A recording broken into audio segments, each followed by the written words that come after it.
आज संभाजी ब्रिगेडच्या वतीने या सोलापुरातील बेशिस्त पार्किंगच्या संदर्भात माननीय आयुक्त यांना निवेदन देण्यात आलं।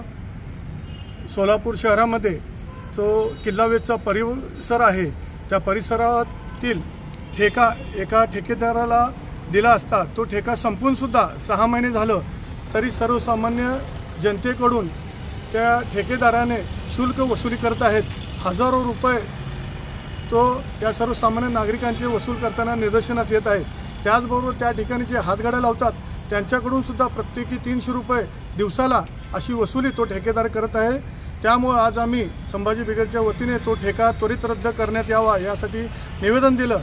त्याचबरोबर सोलापूरमधील अनेक शहरांमध्ये जेव्हा स्मार्ट सिटीच्या निधीतून रस्त्याची कामं झाले, मुळात रस्ते छोटे आणि फुटपाथ मोठे असं काम या स्मार्ट सिटीच्या माध्यमातून झालेलं आहे। फुटपाथचा वापर हे सर्वसामान्य नागरिकांना चालण्यासाठी होतो, पण सोलापुरातील फुटपाथ हे अनधिकृत व्यावसायिक त्या ठिकाणी अतिक्रमण करून आपला व्यवसाय थाटल्याचे दिसून येते।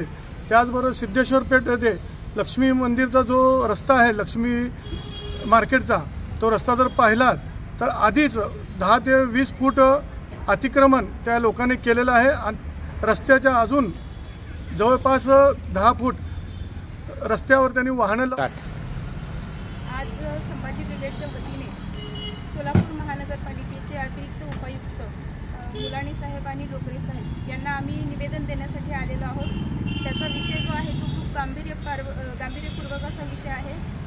सोलापूरमध्ये जे अतिक्रमण करण्यात येत आहे ते आणि अनधिकृत पार्किंग या समस्येसाठी आम्ही या ठिकाणी निवेदन देण्यासाठी आलेलो आहोत। आज आपण पाहत आहोत सोलापूर सारख्या या स्मार्ट सिटी शहरामध्ये रस्ते